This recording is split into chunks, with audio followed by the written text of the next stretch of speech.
Hello, dear students. Welcome to the Quantum Guru. As we know that sound wave can be expressed both in displacement form and in pressure form, often a student find difficult to visualize the pressure form of the sound wave. So here in this video, I will try to visualize pressure form from displacement form, totally from the qualitative point of view, not mathematical point of view. So let's see. We have a simple pipe here in which there is air. The pipe is along the x-axis. At the end, x is equal to 0. There is a piston. And as we move piston simple harmonically, sinusoidally, the air adjacent to this piston start oscillating and that air start pushing the adjacent air and so on, and thus a disturbance is created and a sound wave is progress along x-axis. The difficult thing about the sound wave is that it is a longitudinal wave, so the particles of the medium and the disturbance both travel in the same direction, so it is a bit difficult to represent it. So here I am denoting the displacement of the particle of the medium by letter subscript s. So the motion of the source, that is x equal to 0, the piston, is simple harmonically and it is vibrating something like this. There is air and it is vibrating simple harmonically like this. At time t, its displacement is s, and we can write s at x equal to 0 as a function of time s naught sine omega t plus phi. Typical simple harmonic motion equation. This is oscillating simple harmonically, angular frequency omega, and amplitude s naught, and initial phase phi. And suppose the medium, the air, the velocity of the disturbance is traveling in this medium with velocity v. So we can write the equation of the displacement form as a general function of x and t. What we have to do, just in place of t, we have to replace t minus x by v. So displacement at position x, position at time t, would be given by just replacing t here by t minus x by v. So that is s of x and t is s naught sine omega t minus x by v plus phi, and omega by v is k, the propagation constant. So we can write displacement form of the sound wave s as a function of x and t, s naught sine omega t minus kx plus phi. So now the at various positions at various time, we know all about the displacement of the various layers of the particles. So we want to see the whole picture at certain moment of time, how the particle are displaced at a certain moment of time. And for the sake of simplicity, we can select, say, t is equal to 0. So if we select t is equal to 0, how the particles are displaced at various positions. So if I put it here, t is equal to 0, we will get s, the displacement at position, at a general position x, would be s naught sine minus kx plus phi.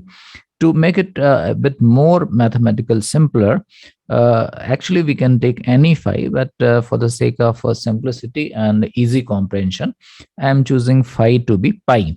So if I choose the phi to be the initial phase at the source to be pi, so this would become the at t is equal to 0, the displacement at various positions would be simply s naught sine kx, and that is a simple snapshot of the displacement, and we can plot this like this. This is s versus x. Actually, the particles are moving along this direction, and this is the x, and obviously the right direction, the positive direction, and these are the various positions of the particle, and this is simple the graph of s naught sine kx, like this.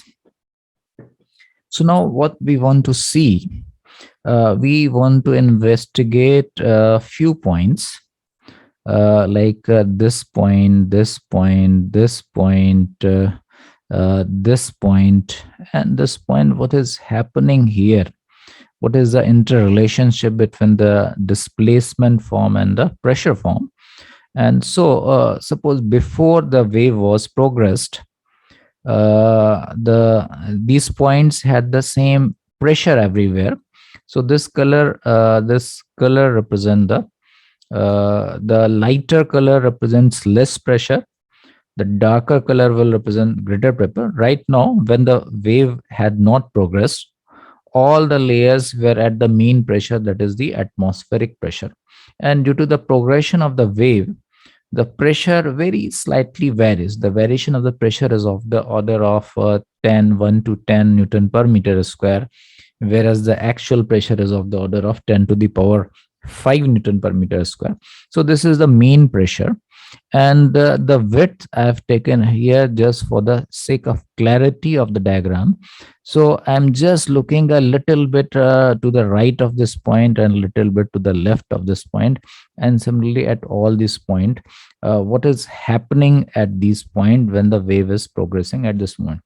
So if you look at this point, just to the right of this point, what has happened? Just to the right of this point mean at this layer, the displacement is positive. So if this layer was here, and this is the, suppose this is the mean position of this layer, and as this disturbance has progressed, this layer has a displace a little bit. This is a positive displacement, so this has displaced a little bit to the right side of this. And this point, at this point displacement is a little bit negative. So this layer has displaced bit a little bit to the left. So what would happen, that this layer, when there was no air, so at this position this layer would appear to be like this. I mean, all the air that was trapped between these two layers, now the same air would be between these 2 points, mean now they will take a little bit of the greater volume, the same mass but in the greater volume. So that would result in a little bit lesser density, lesser pressure. So here now the pressure will decrease a little bit. So if the PATM was the PATM is the mean pressure, so now at this position the pressure is slightly less than the mean pressure. So the pressure here I will show, right, PATM minus P naught, where P naught is the actually the decrease in pressure. Now let's look to this point. At this point, just to the right of this point, the displacement is almost the same. Whatever is the displacement at this point, just to the right of this point displacement is almost same. Just to the left of this point displacement is also the same. So the overall this layer will actually not take the same volume as it was taking when there was no air. Mean the layer now at this position would be of the same volume. So if the same mass is taking the same volume, so at this position, the pressure would be the mean pressure, that is the PATM, like this. And now look to this point, just to the right and just to the left. Suppose if I take it just to the right of this point, just to the right of this point, the displacement is negative. So the layer that was here, it would have come a little bit to the left of this point. And just to the left of this point, displacement is positive. So at the mean position, the layer was here. Now the layer would come here a little bit to the right. So the resultant thing would be what?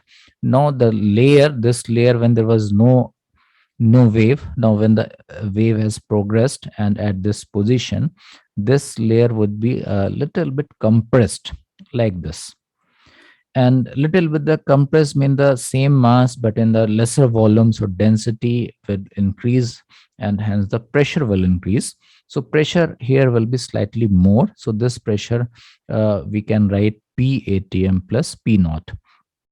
And now here, now at this point, just to the right of this point, the pressure is almost the same.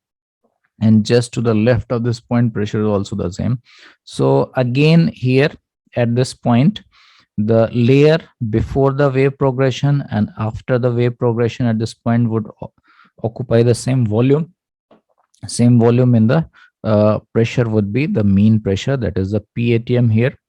And this point is basically in the same phase at this point. So whatever I have just described here, the same thing will happen at this point. So pressure here will be slightly less than the mean pressure. So this pressure will be PATM minus P naught.